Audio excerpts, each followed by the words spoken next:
Orient bell tiles studio से आप देख रहे हैं एबीपी न्यूज। नमस्कार, मैं हूं संदीप चौधरी। आज सीधा सवाल में बात होगी संसद की, देश की सबसे बड़ी पंचायत की, जहां आपके मेरे जो चुने हुए प्रतिनिधि हैं बैठते हैं और देश हित में काम करते हैं। पर यह क्या सिर्फ कागजी बातें रह गई हैं, किताबी बातें रह गई हैं? क्योंकि संसद का शीतकालीन सत्र शुरू तो हो गया। आज 19 दिन का सत्र है, 15 दिन बैठेगा, पर पहले ही दिन बैठ गया, हंगामे की भेंट चढ़ गया। घमासान वही पुरानी तस्वीरें, वॉकआउट, गतिरोध, अवरोध, सत्ता पक्ष और विपक्ष आमने सामने।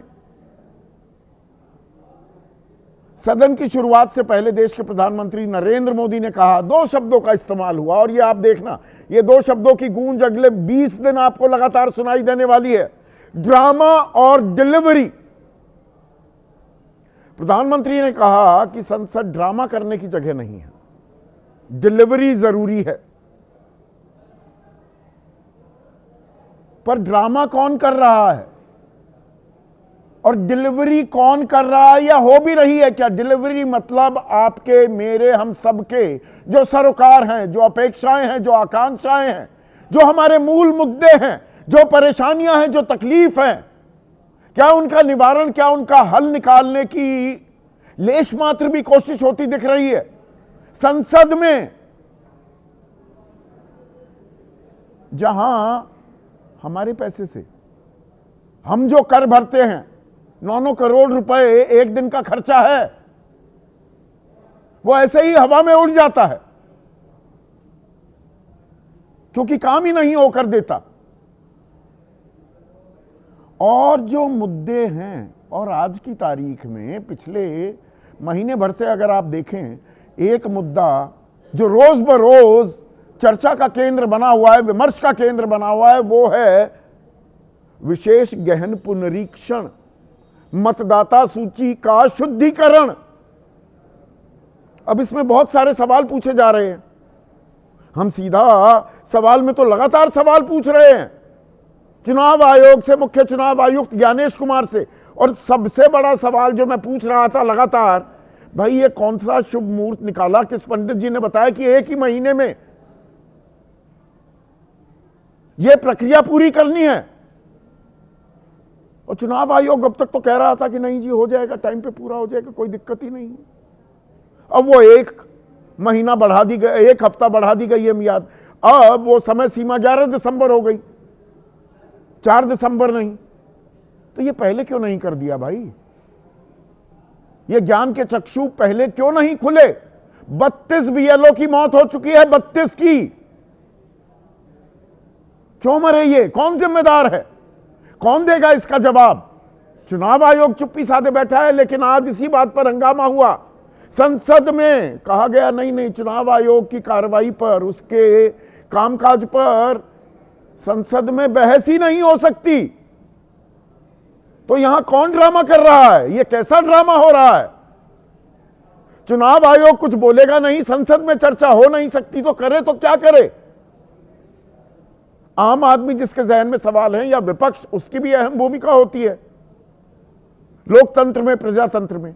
इस पर आपकी राय क्या है? आपके सवाल और आपके सुझाव, जो अब सीधा सवाल के अहम हिस्सा बन चुके हैं, उनका रहेगा इंतजार। तो देश की सबसे बड़ी पंचायत संसद का शीतकालीन सत्र आज शुरू हो गया और हंगामा हुआ। और हंगामा किस बात पर हुआ? SIR, यह सिरदर्द थमने का नाम नहीं ले रहा है। विपक्ष इस पर चर्चा की मांग कर रहा था, और इस मांग के पीछे एक बड़ी वजह है, लगातार जो मौतों का सिलसिला है बीएलओज का, वो थमने का नाम नहीं ले रहा। दबाव इतना है। सीधा सवाल में हम लगातार ये सवाल पूछ रहे थे। कल देर शाम थोड़ा ज्ञान मिला ज्ञानेश कुमार जी को, तो 4 दिसंबर के बजाय जो अंतिम तारीख थी इस प्रक्रिया की, उसे बढ़ाकर, एक हफ्ते बढ़ाकर 11 दिसंबर कर दिया गया। पर यह टू लिटिल टू लेट है क्या? आप एक ये तस्वीर देखिए, मुरादाबाद में बीएलओ थे सर्वेश सिंह, इन्होंने आत्महत्या कर ली। 67% इनके फॉर्म डिजिटाइज भी हो गए थे। ऐसा वहां के निर्वाचन अधिकारी कह रहे हैं कि नहीं, बड़ा अच्छा काम कर रहे थे। ये गुलाबी तस्वीर जो पेश की जा रही है और मीडिया भी ऐसे दिखा रहा है कि जैसे बीएलओ की मौत तो बड़ी सामान्य सी बात है, इनकी कोई और परेशानियां रही होंगी। तो सुनिए, सर्वेश का जहां शव था वहां पर एक वीडियो भी मिला है, देखिए इस वीडियो को।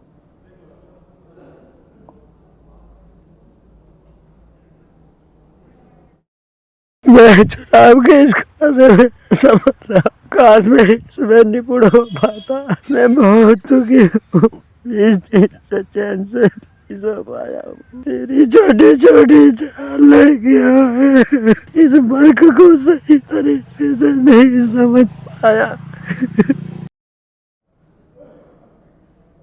रो रहे हैं, बिलख रहे हैं, काम का दबाव इतना, 4 छोटी छोटी बेटियां खुदकुशी कर ली, जान ले ली अपनी। जिला अधिकारी अनुज सिंह कह रहे हैं नहीं, ये तो अच्छा काम कर रहे थे। मुख्य चुनाव आयुक्त कह रहे हैं 4 तारीख तक काम पूरा हो जाएगा, कोई दबाव नहीं है। ये दबाव नहीं है। और इसकी जवाबदेही किसकी है? इसी पर आज हंगामा हुआ संसद में। सत्र की शुरुआत में ही प्रधानमंत्री मोदी ने 2 शब्दों का इस्तेमाल किया, ड्रामा और डिलीवरी, कि जिसे ड्रामा करना है वो ड्रामा करता रहे,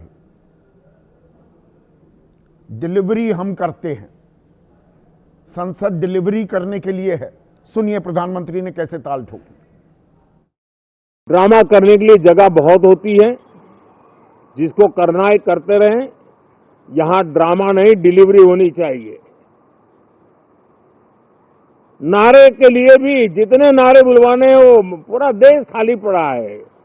जहां पराजित होकर के आए वहां बोल चुके हो, जहां अभी पराजय के लिए जाने वाले हो वहां भी बोल दीजिए।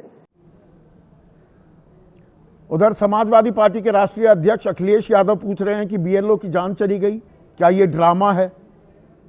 रवि किशन लोकसभा सांसद हैं बीजेपी के, वो कह रहे हैं विपक्ष थिएटर में ड्रामा करे, संसद में नहीं।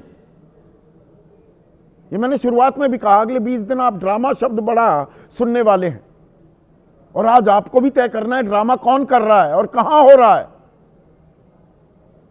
कल्याण बनर्जी सांसद हैं टीएमसी के, कह रहे हैं प्रधानमंत्री मोदी से अच्छा ड्रामा कौन कर सकता है। जगदंबिका पाल बीजेपी के सांसद हैं, वो कह रहे हैं सदन में ड्रामा करता है विपक्ष। दीपेंद्र हुड्डा कह रहे हैं जमीन पर डिलीवरी करते नहीं, सदन में ड्रामा करते हैं। बात डिलीवरी पर भी आ रही है। और प्रधानमंत्री के वार पर पलटवार किया प्रियंका गांधी वाड्रा ने भी। सुनिए। The election situation or the SIR, these are huge issues. Let's discuss them. What is Parliament for? Let's discuss them. Let them have a discussion. It's not drama. Speaking about issues, raising issues is not drama. Drama is not allowing discussion. Drama is not having a democratic discussion about issues that matter to the public. अब राजनीतिक आरोप प्रत्यारोप तो होते रहेंगे, कौन drama कर रहा है कौन नहीं, पर ये बीएलओ की मौत, ये भी ड्रामा है क्या?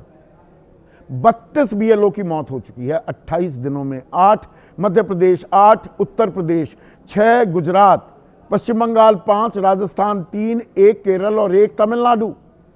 और इनमें कथित खुदकुशी जो है वो 10 बीएलओ ने की, बाकी किसी को हार्ट अटैक पड़ गया, किसी को ब्रेन हैमरेज हो गया। और इनमें 11 महिलाएं हैं, 11 महिलाएं। तो इनके जवाब कौन देगा? अब विपक्ष यही कह रहा था कि भाई एसआईआर की प्रक्रिया पर, बीएलओ की मौत पर हम चर्चा चाहते हैं। जैसे ही लोकसभा की कार्रवाई शुरू हुई, ये मांग उठी, तो 12 बजे तक पहले स्थगित कर दी गई कार्रवाई। फिर 12 बजे मिले, वो मांग पर अड़े रहे विपक्ष वाले, तो 2 बजे तक स्थगित। 2 बजे फिर उसी मांग पर अड़े रहे, तो पूरे दिन के लिए स्थगित। और सत्ता पक्ष की तरफ से अब यह कहा जा रहा है कि चर्चा तो हो ही नहीं सकती, चुनाव आयोग के कामकाज पर संसद के पास वो ताकत ही नहीं है, वो संवैधानिक अधिकार ही नहीं है कि चुनाव आयोग पर वो चर्चा करे। और यहां पर उन्होंने 37 साल पुराना स्पीकर का एक फरमान, एक रूलिंग, उसका जिक्र कर दिया। 14 दिसंबर 1988, 37 साल पहले की बात है। बलराम जाखड़ स्पीकर थे लोकसभा के, और उन्होंने फैसला दिया था कि चुनाव आयोग एक स्वायत्त संस्था है, it is an autonomous body, तो उसके कामकाज में संसद किसी तरह की कोई चर्चा नहीं कर सकता है। अब ये 37 साल पुराना स्पीकर का निर्देश वो याद आ गया। तो डेरेक ओब्रायन कह रहे हैं कि अरे भाई, संसद ही तो पास करता है बजट, चुनाव आयोग का जो पैसा मिलता है, जिससे चलता है चुनाव आयोग, वो संसद तय करता है। तो संसद ये क्यों नहीं तय कर सकता कि भाई चुनाव आयोग ढंग से काम कर रहा है या नहीं कर रहा है? अब यहां पर वही कानूनी दांव पेच आ जाते हैं। सरकार यह तय कर सकती है, संसद में पास किया जाता है कि मुख्य चुनाव आयुक्त कैसे चुना जाएगा, प्रक्रिया में बदलाव कर दिया जाता है, पर एसआईआर पर चर्चा होगी नहीं। तो ज्ञानेश कुमार ज्ञान देने आएंगे नहीं, वो पर्ची बांटते रहेंगे। बड़े सरल सीधे सवाल हैं, उनका पता तो होना चाहिए, जानकारी तो मिलनी चाहिए ना देशवासियों को। या स्वायत्त संस्था है, संवैधानिक संस्था है चुनाव आयोग, तो अपने दफ्तरों में बैठी रहेगी और जवाब देगी नहीं, और हलफनामा मांगने लगेगी। कोई हलफनामा नहीं, 18,000 हलफनामे का दावा करती है समाजवादी पार्टी, वो भी दे दिए जाए तो कोई कार्रवाई नहीं की जाती। और विपक्ष के आरोप निराधार हैं, बेमानी हैं, तो उनकी पोल खोल हो जाए, संसद में हो जाए। विपक्ष कह रहा है हम काम ही नहीं होने देंगे, संसद को चलने नहीं देंगे। अब इसमें बीजेपी, खास सत्ता पक्ष की जो अगुवाई कर रही है, वो कह रहे हैं देखिए यही एजेंडा, असल मुद्दों से घबराते हैं, ये हार गए बिहार में, उसी की खिसियाहट यहां पर मिटा रहे हैं। और बीजेपी जब विपक्ष में थी तब अवरोध करना भी एक महत्वपूर्ण काम बताया जाता था कि संसद में काम ना करने देना लोकतंत्र को मजबूत करना है, और छोटे मोटे कोई बीजेपी के नेता नहीं कहते थे। 2012 के बड़े मशहूर बयान हैं तत्कालीन, और दोनों स्वर्गवासी हो चुके हैं, तत्कालीन लोकसभा में नेता प्रतिपक्ष सुषमा स्वराज और राज्यसभा में तत्कालीन नेता प्रतिपक्ष अरुण जेटली, वो ये ज्ञान दे रहे थे। पर इस ज्ञान में यही घमासान चलता रहेगा और हमें कोई जवाब नहीं मिल पाएंगे क्या? इसी पर आज का सीधा सवाल अब आपके स्क्रीन पर। फिर शुरू हो घमासान, संसद में होगा कुछ काम भी होगा क्या? या पिछली बार जो मॉनसून सत्र था 31% काम हुआ लोकसभा में और 39% काम हुआ राज्यसभा में। चर्चाएं होती नहीं हैं, विधेयक कानून बन जाते हैं, आपको मुझको पता ही नहीं लगता इसमें अच्छा क्या है बुरा क्या है। लोकतंत्र के लिए इससे बुरी बात कुछ हो सकती है क्या?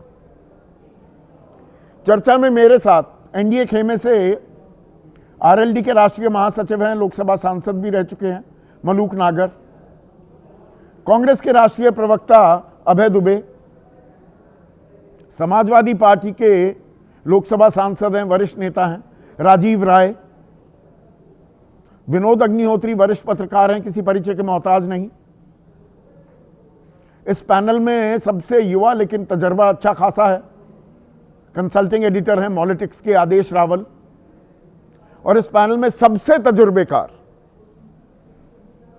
जेडीयू के वरिष्ठ नेता हैं, लोकसभा और राज्यसभा दोनों के सांसद रह चुके हैं, बेहतरीन सांसद थे, केसी त्यागी मेरे साथ जुड़ गए हैं।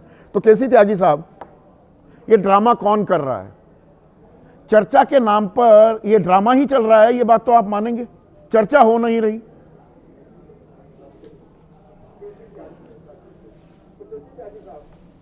नहीं संदीप जी, मैं आपकी जो मूल चिंता है उससे अपने आप को प्रतिबद्ध करता हूं कि किस प्रकार से एसआईआर के चलते जो बीएलओ हैं उनकी परेशानी किस तरह से बढ़ती जा रही है। इसमें 3 पक्ष हैं, इसके एक मानवीय पक्ष है, एक कानूनी पक्ष है और एक राजनीतिक पक्ष है। और आप मैंने काफी थोड़ा सा वो टीवी चल रहा है मेरे ख्याल से, केसी त्यागी साहब, हासिल की। टीवी को म्यूट कर दीजिएगा, दो आवाज आ रही है। नहीं, हाँ बंद कर दूँ। हाँ प्लीज प्लीज कर रहा हूँ मैं, उसको बुला लो ना। अब उसमें हर बीएलओ के पास लगभग 1000 वोटर का एक बूथ होता है और इतने लोगों से घर घर संपर्क करना, नई प्रविष्टियां पाना, मृतक मतदाताओं को हटाना, फार्म भरना, अपलोड करना और बुधवार क्रॉस चेक करना, पोर्टल का क्रैश होना जो हो जाता है, बंदी कर दी हो जाना, दोबारा डेटा एंट्री, इसके लिए रात रात जागना और ऊपर से वरिष्ठ अधिकारियों का दबाव, ये इंटॉलरेंट हो गया है बीएलओ के लिए और ये अमानवीय कठोरता है और असहनीय हालात हो गए हैं।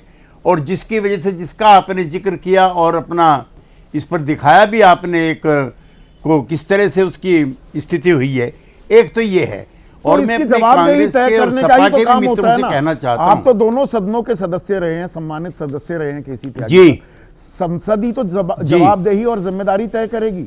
सरकार कह रही है नहीं भाई, स्वायत्त संस्था है, हम कुछ नहीं कर सकते, चुनाव आयोग हाँ। जवाब नहीं देगा, यहां चर्चा नहीं होगी तो कैसे आपके जवाबदेही कैसे तय होगी? आपके इस प्रश्न से भी मेरी सहमति है कि दोनों पक्षों को मिलकर के इसका हल ढूंढना चाहिए। मैं सदन में, दोनों सदनों में ऐसे दौर में भी रहा हूं जब श्रीमती गांधी की हत्या के बाद उनके पुत्र स्वर्गीय राजीव गांधी जी और जो हत्यारे हैं बेअंत सिंह की विधवा, दोनों एक ही सदन में मौजूद थे, लेकिन चर्चाएं बंद नहीं हुई। वीपी सिंह जी हमारे प्रधानमंत्री थे, नेता प्रतिपक्ष राजीव गांधी थे, बहुत कटुता थी लेकिन संवाद रहता था। तो मैं आपके इस सवाल से भी मेरी प्रतिबद्धता है कि दोनों पक्षों को बैठ करके इसका हल निकालना चाहिए। एक चीज मैं जरूर आपके माध्यम से कहना चाहता हूं कि आप लंबे समय तक, त्यागी साहब आपके वरिष्ठ भी रहे और आप उनके काफी नजदीकी भी थे। बलराम जाखड़ की एक रूलिंग 1988 में जब वो लोकसभा के स्पीकर थे, उसको कोट किया जा रहा है कि भाई स्वायत्त संस्था पर चर्चा नहीं कर सकती संसद। ये गले उतरता है, 37 साल पुरानी बात लेकर आ रहे हैं। चर्चा जब आप बजट देते हैं, जब नियुक्ति कैसे होगी मुख्य चुनाव आयुक्त की, उसमें तरमीम की जाती है तो संसद में पास होता है ना वो। ये किस तरह का लॉजिक दिया जा रहा है?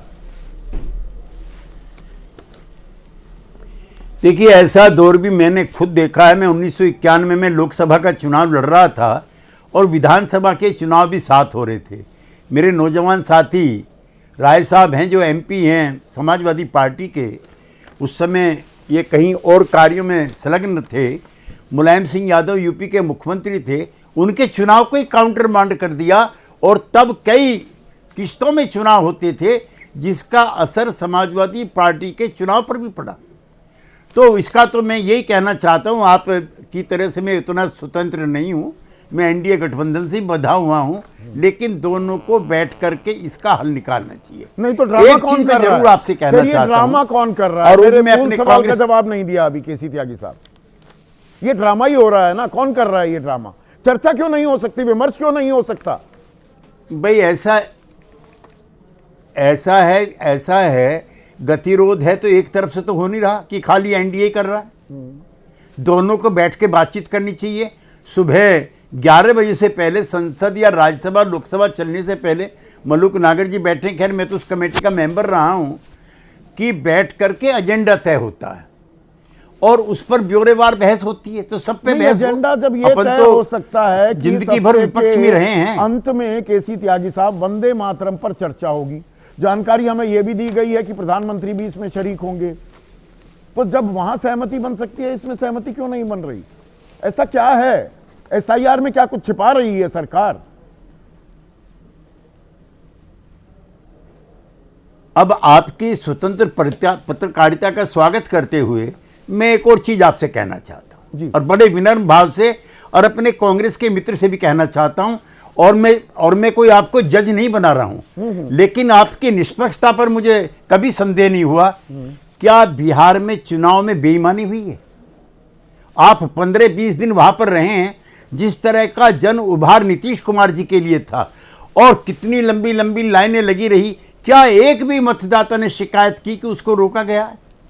क्या एक भी किसी भी पार्टी के, इंक्लूडिंग कांग्रेस एंड आरजेडी, और मैं तो आरजेडी इन्हीं के कोई है नहीं, बातों मेरे पर मित्र चर्चा रहे हो जाए पुराने, तो हम लोगों क्या ने साथ दिक्कत काम है? किया है। चुनाव आयोग कह रहा था घुसपैठियों का आंकड़ा भी बताएंगे, कोई आंकड़ा नहीं बताया गया।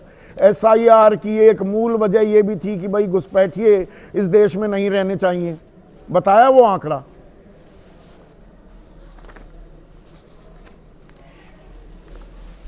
उसका भी आंकड़ा आप हासिल कीजिए, लेकिन इसके भी आंकड़े हासिल कीजिए कि बिहार के चुनाव में एक भी मतदाता ने शिकायत नहीं की है, एक नेम वन।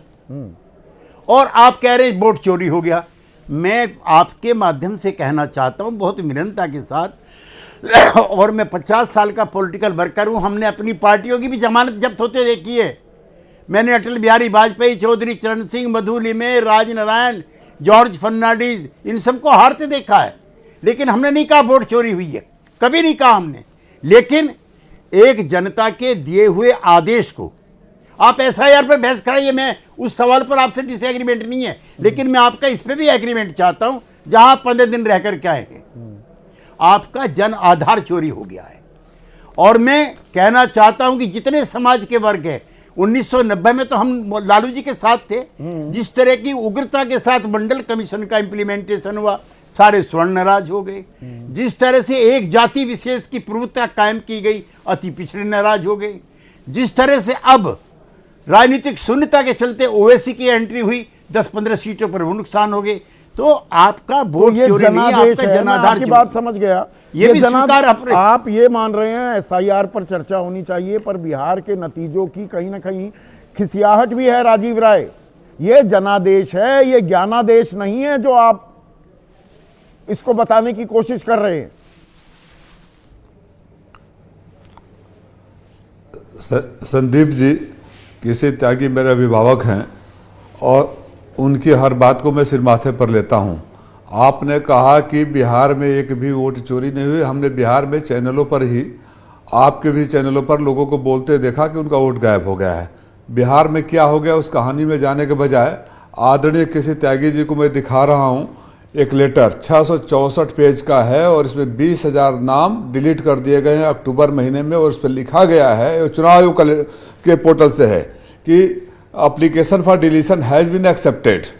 इस लेटर को मैं अपने सांसद के रूप में लेटर के साथ ही 664 पेज के पन्ने को, चुनाव आयोग जहां मैं बैठा हूं, इसे 5वां मकान चुनाव आयोग का मुख्यालय है, वहां मैं फ्राइडे को लिखित रूप से भेजकर दिन भर इंतजार करता हूं कि हे हुजूर, हे लोकतंत्र के तथाकथित रक्षक, ये सबूत है। यार सरकार तो कागज मांगती है, मैं कागज दे रहा हूं, सबूत है। और मैंने डीएम को लिखा, लखनऊ में सीईओ को लिखा, आप सबसे बड़े कस्टोडियन हैं, मैं आपको लिख रहा हूं, इस पर हमसे आकर हमारी बात सुन लीजिए, हमारी शिकायत सुन लीजिए कि 20,000 नाम जो डिलीट कर दिए गए हैं वो किसके। मैंने सिर्फ से पूछा है, application for the deletion of name has been accepted, who has made that application, when that application was made, we don't know anything. किसी के पास जवाब नहीं है। तो ये 20,000 के बारे में आदरणीय त्यागी जी बताएंगे कि जो मैं लिखित रूप से, अच्छा गलत लिख रहा हूं संदीप जी, मेरे ऊपर एफआईआर कर दो कि नहीं, राजीव राय ने अपने ऑफिस में टाइप किया है लेटर, 20,000 नहीं है, ये 664 पेज का नहीं है, इलेक्शन, मेरे ऊपर एफआईआर कर दो, मेरे पे जेल डाल दो। आज सदन का पहला दिन है, मैंने सुबह स्थगन प्रस्ताव दिया कि ये गंभीर विषय है और मैं सबूत लेकर आया हूं। ये सरकार हर बात पर कहती है कागज पेश करो, कागज पेश करो।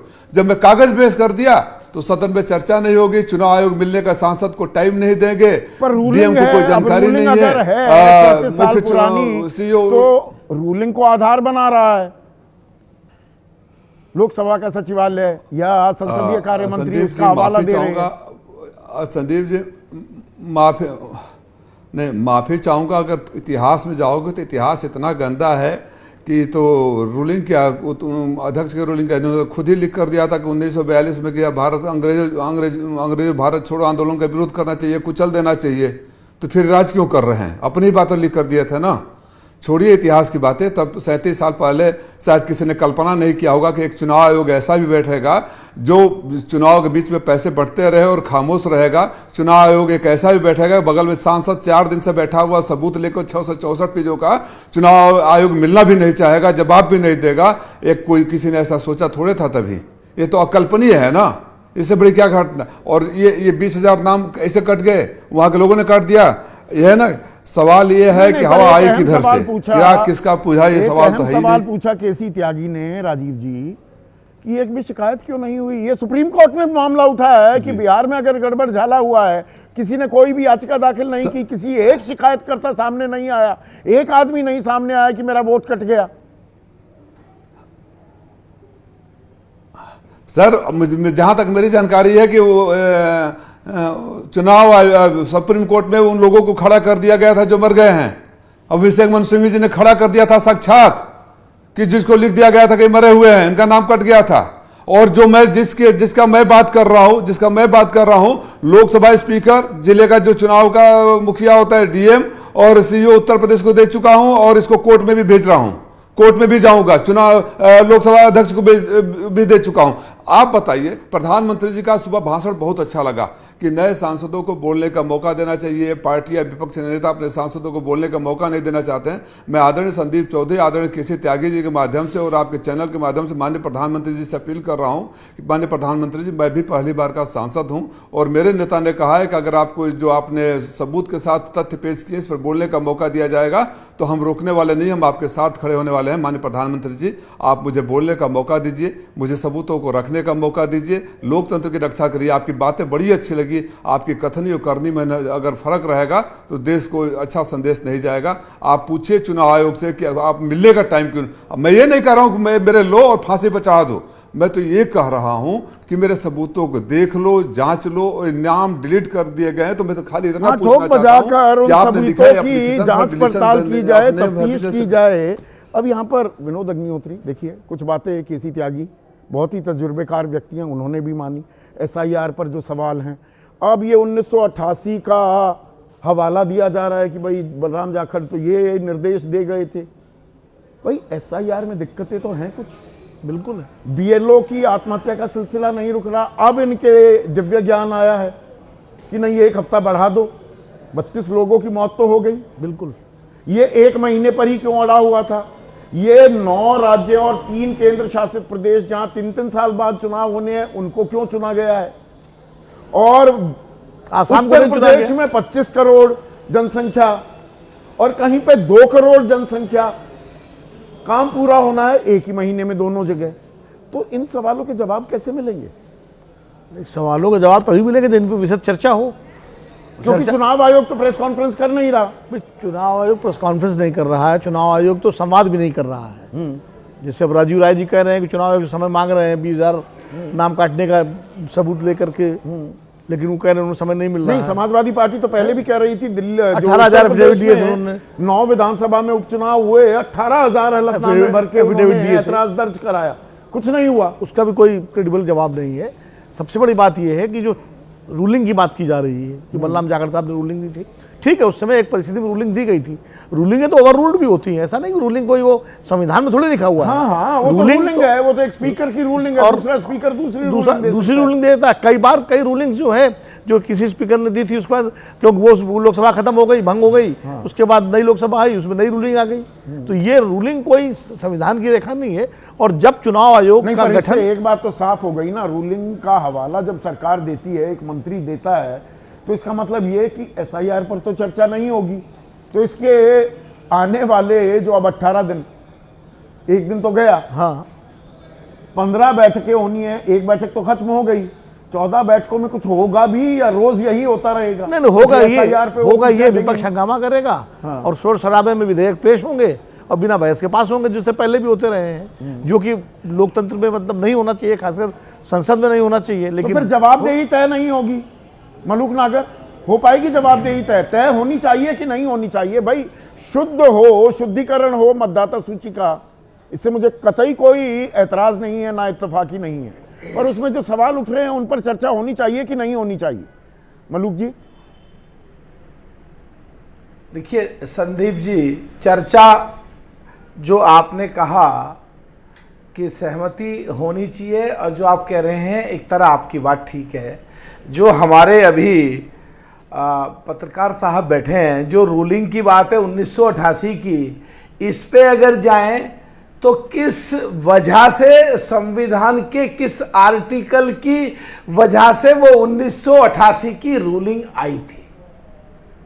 तो जो मुझे लगता है, जो मुझे सुनने में आया है कि आर्टिकल 326 की वजह से वो 1988 में जो रूलिंग दी गई थी, और उस पे या तो संविधान में बदलाव हो या महाअभियोग विपक्ष के या मिलकर के लाया जाए, जब उस पर चर्चा हो सकती है।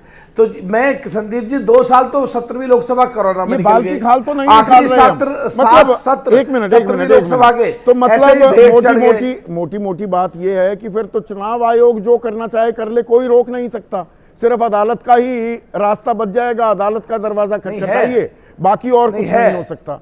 ये लोकतंत्र का तो विचित्र ढांचा तैयार हो रहा है। बता रहा हूं है, हाँ अरे बता रहा हूं ना भाई साहब, बता रहा हूं है। तो उसी संविधान के अनुसार अगर बात शिकायतें हैं जो अभी बता रहे थे हमारे सांसद जी, तो उसका फिर प्रोविजन है कि सुप्रीम कोर्ट में जाएं और व्यवस्था पे जाकर के लगाएं। मैं तो एक चीज कह रहा हूं ना जी, 17वीं लोकसभा के आखिरी 7 सत्र गए, 2.5 साल कोरोना में गए, ये इतना बड़ा एक लोकसभा मुद्दा के 6 है सत्र भेंट चढ़ गए। लोकतंत्र में तो फिर अगर संसद का मतलब क्या है? वोट चोरी का मुद्दा बने, और अगर ये अनर्गल बातें हैं, ये बेमानी है, ये खिसियाहट है, पराजय की जलन है, तो पोल खोल हो जाए ना संसद में, सिलसिलेवार तरीके से हर चीज रख दी जाए, तो ये लोकतंत्र को मजबूत करेगा या कमजोर हो जाएगा लोकतंत्र? संदीप जी, बीएससी में बिजनेस एडवाइजरी कमेटी में मैं as a deputy leader of party सांसदों के ऊपर मैं रहा हूं, उसमें सहमति बन जाएगी। बाहर आते ही संसद में हंगामा, कागज फेंकने, तख्तियां फेंकने, टेलीविजन के आगे पर्दे पे लगा करके नहीं करने देना चाहते। ये केवल ये दिखाना चाहते हैं कि देश को ये पता लगे हम विरोध कर रहे हैं। अरे समझो कि किस चीज का विरोध कर रहे हो, देश के हित में नहीं है। 18-20 लाख लोग हम एमपी को चुन के लेते हैं, एसआईआर पर चर्चा देश हित में नहीं है। जो हमारे लिए देश में काम करो, गरीब पिछड़े दलितों के लिए मौलिक अधिकारों का हनन है, हमारा भी और 18-20 लाख लोगों का भी।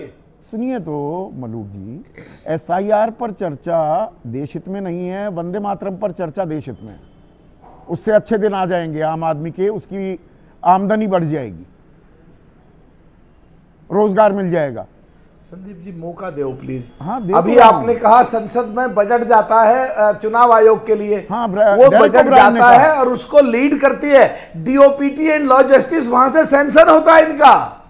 वहां इनके एमपी जाते नहीं है, वहां कुछ बोलते नहीं है। मैं 5 साल रहा हूं, उसमें 1 साल में बदल देते हैं, पर जो लगातार ठीक लगता है उसको कंटिन्यू रखते हैं। मैं 5 साल उस डीओपीटी एंड लॉ जस्टिस में स्टैंडिंग कमेटी में मेंबर रहा हूं, मैंने काम किया देश की जनता के लिए। वहां पे वहां इनके एमपी बोलते नहीं है। सुनिए ना मलूक जी, आपके तर्कों को फेस वैल्यू पर लूं तो इसका मतलब ये है चुनाव आयोग बेलगाम निरंकुश है, उसे कोई रोक ही नहीं सकता, वो जैसे करना चाहेगा वैसे करेगा।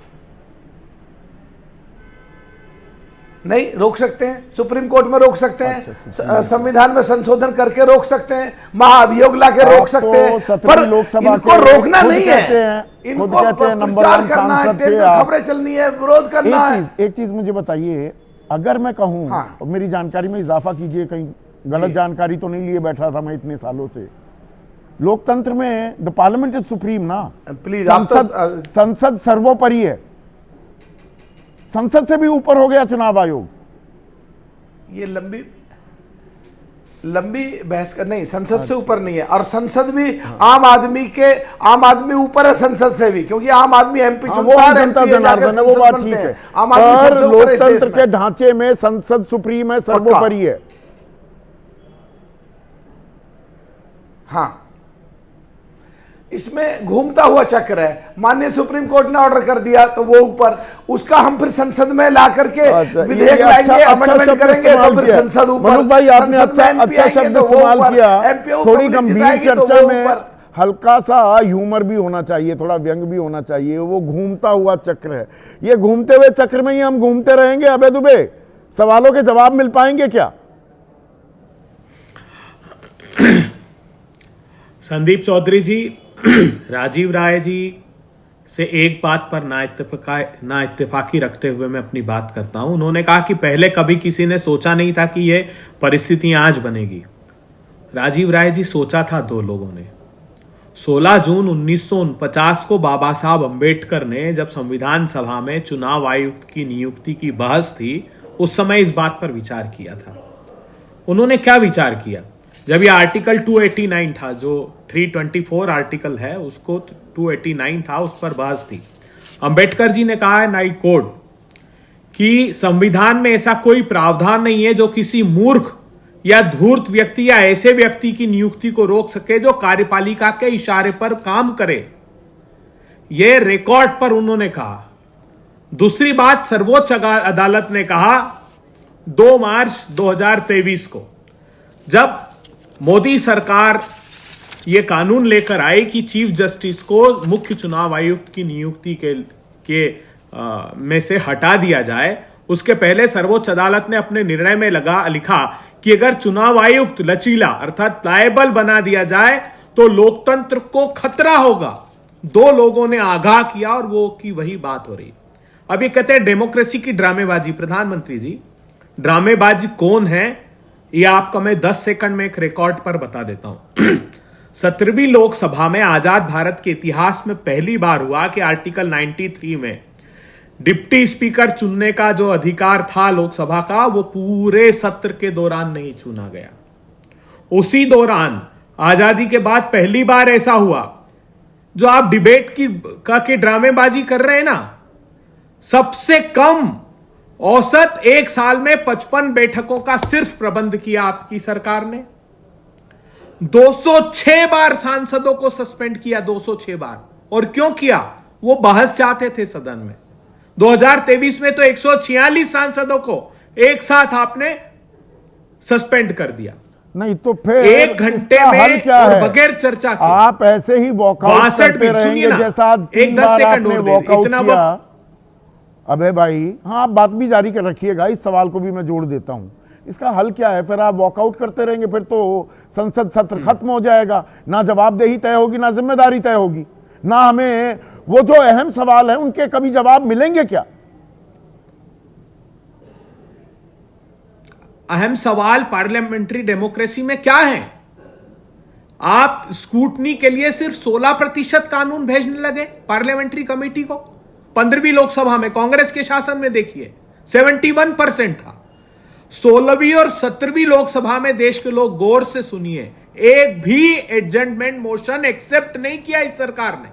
ये डेमोक्रेसी के प्रति इनकी रिस्पॉन्सिबिलिटी है। अभी हमारे आदरणीय लड़ाई तो सदन में रहकर लड़नी होगी। किसी एक शिकायत सदन से बाहर वॉकआउट करके संसद भवन में धरना प्रदर्शन करने से सवालों के जवाब मिल जाएंगे क्या? अबे भाई,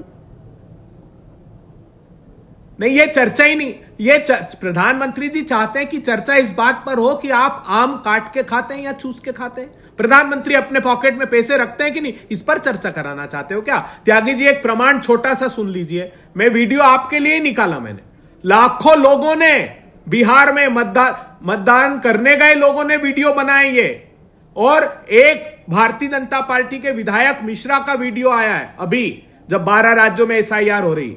वो कह रहे हैं कि प्रतिपक्षियों के वोट कटाइए, ये SIR है। मैं एक 10 सेकंड में आपको ये हवाला वीडियो देते रहते हैं। और अबे भाई, जब 5 नवंबर को वो हाइड्रोजन बम फोड़ा था तो राहुल गांधी ने कुछ दावे किए थे। एक दफा वो जहानाबाद से ही, मेरे ख्याल से जहानाबाद से ही 4 लोगों को बुलाया था SIR में, जी इनके नाम कट गए हैं। सुप्रीम कोर्ट जो पूछ रहा है कि भाई कोई भी याचिका दाखिल क्यों नहीं हुई, कोई भी आदमी सामने क्यों नहीं आया, दरवाजा क्यों नहीं खटखटाया कि मेरा वोट कट गया, ये काम तो आपके BLA, आपके कार्यकर्ता भी कर सकते हैं। उन लोगों को सामने ला सकते हैं, उनकी परेड कराइए ना। मतलब आप टारगेटेड किलिंग करो, और हम तो बिल्कुल ठीक है, हम तो वो तैयारी कर भी रहे हैं। जो नाम जिन लोगों ने, लाखों लोगों ने, और वो आपके चैनल की बात छोड़ दो, आपकी पत्रकारिता की बात नहीं कर रहा हूं, आप तो सबसे निर्भीक और प्रजातंत्र के रक्षक पत्रकार हो, लेकिन किसी एक बड़े चैनल ने नहीं बताया, सारे यूट्यूबर्स ने यह बताया।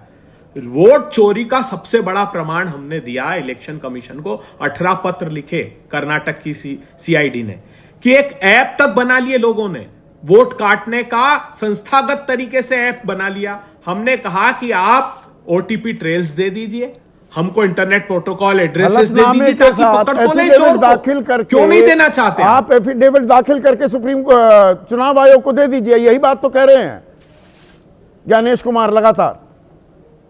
आपने खुद ने शो किया, आपने खुद ने खुलासा किया था कि जिस धारा में वो एफिडेविट मांग रहे हैं वो रिलेवेंट ही नहीं है साहब, क्या बात करते हैं। सर्वोच्च अदालत में मुकदमा है, हमें न्याय की उम्मीद है, लेकिन ये जो टारगेटेड किलिंग है, 26,000 औसत एक विधानसभा में वोट काट के चुनाव जीता इन्होंने बिहार में, ये भी आंकड़े कभी आप याद 60-62 हो जाते हैं, और ये जो कह रहे हैं 1988 की रूलिंग। 26 पर जयवीर अलावत हैं, महम वासी हैं, हरियाणा वासी, आप ही के सूबे के हैं, आदेश रावल, वो कह रहे हैं इस ड्रामे में पात्र कौन है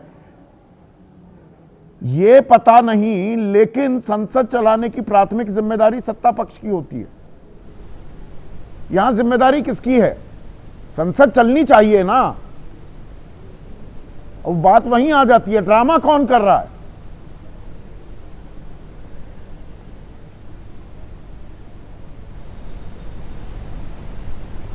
आदेश, सवाल आपसे था। सॉरी, आपने मेरा नाम नहीं लिया, माफी चाहता हूँ। हाँ। संदीप जी, मुझे लगता है कि प्रधानमंत्री मोदी का ये राजनीतिक ट्रैप था, ड्रामेबाज शब्द का इस्तेमाल करके, और उन्होंने पूरे समूचे विपक्ष को इसमें फंसा लिया।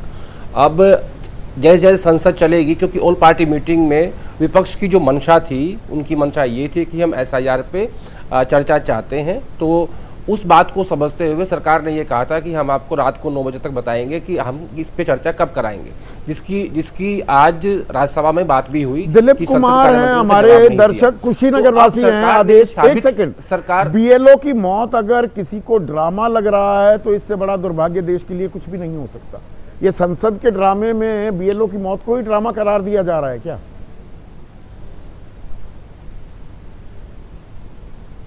देखिए, उससे बड़ा ड्रामा ये है कि संसदीय कार्य मंत्री ने कहा था कि मैं आपको बताऊंगा रात को 9 बजे तक कि हम कब चर्चा कब कराएंगे। राज्यसभा में आज उन्होंने ये बात एक्सेप्ट भी की, लेकिन आज का जो वॉकआउट है, जो पीएम ने ये कहा कि ड्रामा मत करिए, उन्होंने ये एस्टैब्लिश कर दिया है कि जो एसआईआर का मुद्दा है, इस पर विपक्ष रहेगा, वो पीछे नहीं हटेगा, और ये लोग सदन नहीं चलने देंगे, और ये ड्रामा कर रहे हैं। यानी ये एक सोची समझी रणनीति थी, एक ट्रैप था जिसमें विपक्ष फंस गया है। रही बात चुनाव, अब ये ट्रैप कौन फंसा कौन नहीं, मुझे एक ही पर अभेदान मिल गया क्या? चुनाव आयोग यानी कि जैसा चल करना चाहे, चुनाव आयोग पर कोई रोक कोई टोक नहीं हो सकती। संसद जो सर्वोपरि होती है, संसद भी चुनाव आयोग का बाल बांका नहीं कर सकती, कोई जवाबदेही जिम्मेदारी तय नहीं कर सकती। क्या यह तय हो रहा है आज? नहीं, कर सकती है संसद। मुझसे सवाल है संदीप जी? जी आदेश, पीछे से आवाज आ रही है। नहीं, आप ही से सवाल है। मैं ये कह रहा हूं कि बिल्कुल कर सकती है सरकार चाहे, लेकिन करना नहीं चाहती, क्योंकि देखिए चुनाव आयोग के ऊपर बहुत सारे सवाल हैं, मैनिपुलेशंस हैं, गड़बड़ियां हैं, लेकिन किसी भी सवाल का कोई सेटिस्फैक्ट्री आंसर आज तक चुनाव आयोग ने नहीं दिया है, पहली बात। दूसरी बात, संसद चाहे तो कुछ भी कर सकती है। 42% हिंदुस्तान के लोगों ने विपक्ष को वोट दिया है, वो उन हिंदुस्तान के लोगों को ही संसद में रिप्रेजेंट कर रहे हैं और उन्हीं की आवाज को उठा रहे हैं। तो ये चुनाव आयोग का दायित्व बनता है कि वो जितने भी सवाल उनके ऊपर है उसके जवाब दें, चाहे वो बीएलओ की आत्महत्या हो या मैनिपुलेशंस की बात हो, जो समूचा विपक्ष कर रहा है। आदेश, और ये सवाल हमने सीधा सवाल में उठाए भी थे, मैंने सरकारी घूस करार दिया था, वो 10,000 रुपए जो मुख्यमंत्री रोजगार योजना के तहत बिहार में बांटे गए, लगभग 1.5 करोड़ महिलाओं के खाते में गए और चुनाव के दौरान भी गए। क्यों नहीं रोका चुनाव आयोग ने? तो उसका कोई जवाब नहीं मिला कि नहीं, ये अख्तियार है, वो अपने विवेक पर ये फैसला ले सकता है। और अब बीएमसी के चुनाव सर पर हैं और वहां पर पैसे बांटने की, लक्ष्मी बांटने की जो बात हो रही है, उस पर चुनाव आयोग, वही सूत्रों के हवाले से पर्ची थमाई गई है, वो पूरे 22 नेता हैं, उनको नोटिस भी भेज दिया। बीएमसी चुनाव में नोटिस दिया जा रहा है कि आप पैसे देने की बात कर रहे हैं, जहां पैसा बाकायदा बांटा गया वहां आपने कुछ नहीं किया, इजाजत दे दी। इसका जवाब तो देगा ना, पर पूछे कौन और कब आएगा चुनाव आयोग सामने? ये चुनाव नहीं, ये चुनाव आयोग की तरफ से स्पेशल ऑफर है जो बीजेपी और एनडीए सरकारों के लिए है कि आप लोग चुनाव के बीच में पैसे बांटिए, लेकिन जब केरला में, वेस्ट बंगाल में और तमिलनाडु में, पंजाब में चुनाव होगा तो तब हम इस ऑफर को रोक देंगे, क्योंकि ये सिर्फ आप ही लोगों के लिए है।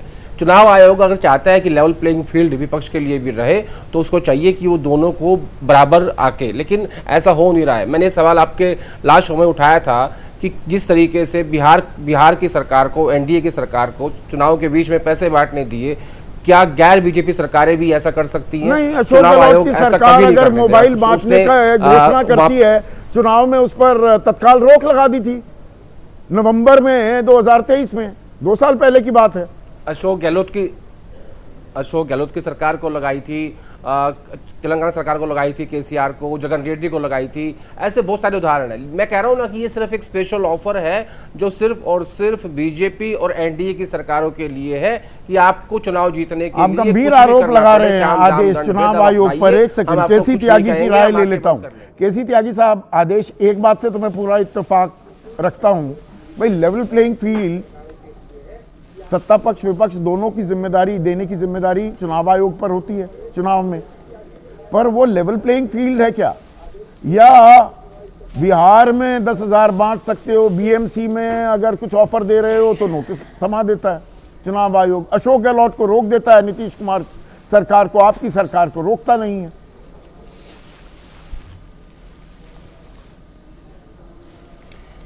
संदीप जी, मेरे विद्वान मित्र हैं कांग्रेस के बैठे हुए हैं, उसी से मैं शुरू करता हूं। इनकी पार्टी ने इंटरनल मीटिंग में, जिसमें एक दो दोस्त मेरे भी हैं पुराने, ये आरोप लगाया कि कांग्रेस पार्टी आरजेडी की वजह से हारी है। एक दूसरा, रावल जी कह रहे हैं, तो रावल जी वहां पर जिन वर्गों ने अतिरिक्त मतदान किया है उनका सोशो इकोनॉमिक एम्पावरमेंट 20 साल से लागू है। नतीजों की बात, जिन महिला मतदाताओं को आप कह रहे हैं रिश्वत वो दी है, बात आपने कह दी। नहीं, लेवल प्लेइंग फील्ड, अच्छा मत जाइए आप, मत जाइए, एक जगह पैसे मैं ये कह रहा हूं, इजाजत मिल जाती है, दूसरी जगह रोक देते हैं। ये चुनाव आयोग लेवल प्लेइंग फील्ड, मैं इसको पैसा बांटना नहीं मानता।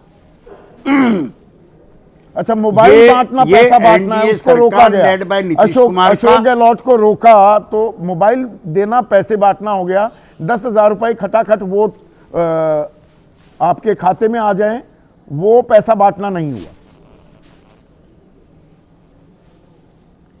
नहीं, मैं पैसे बांटने वाली प्रथा के खिलाफ हूं, लेकिन सोशो इकोनॉमिक एम्पावरमेंट के खिलाफ नहीं हूं।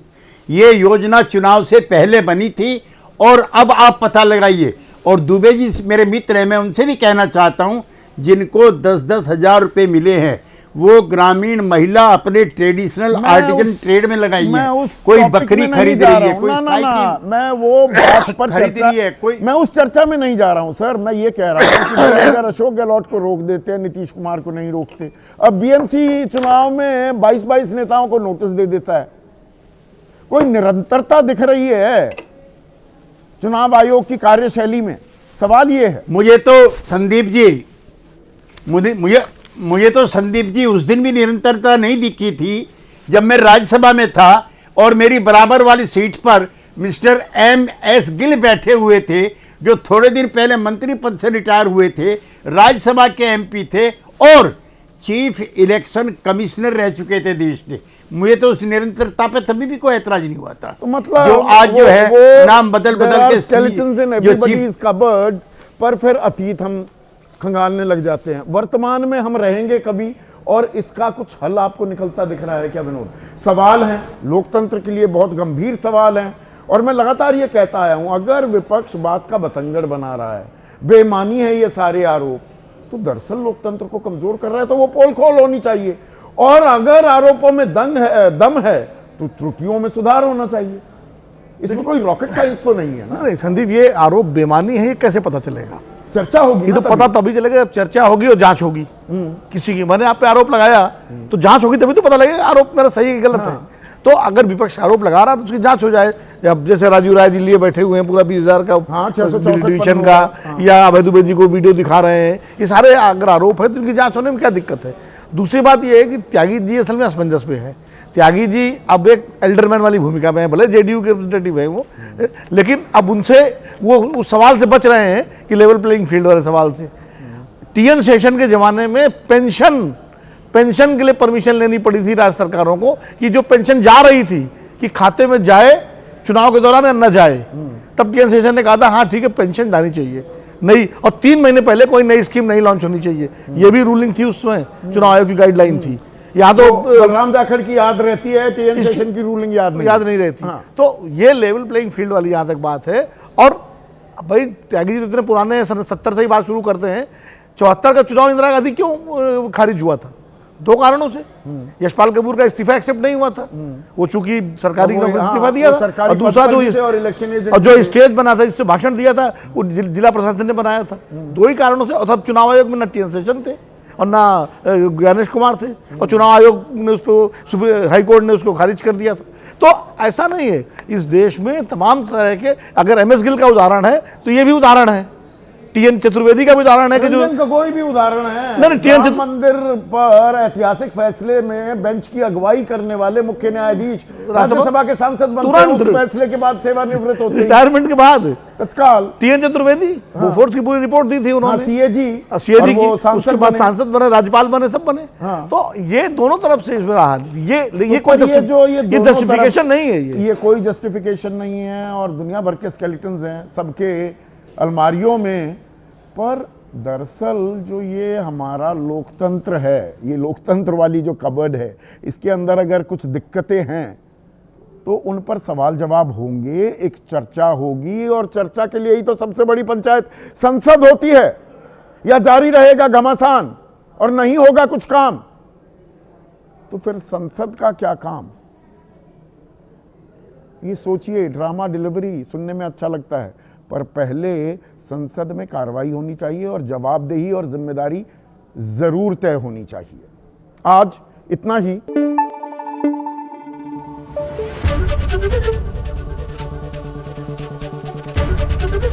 एबीपी न्यूज आपको रखे आगे।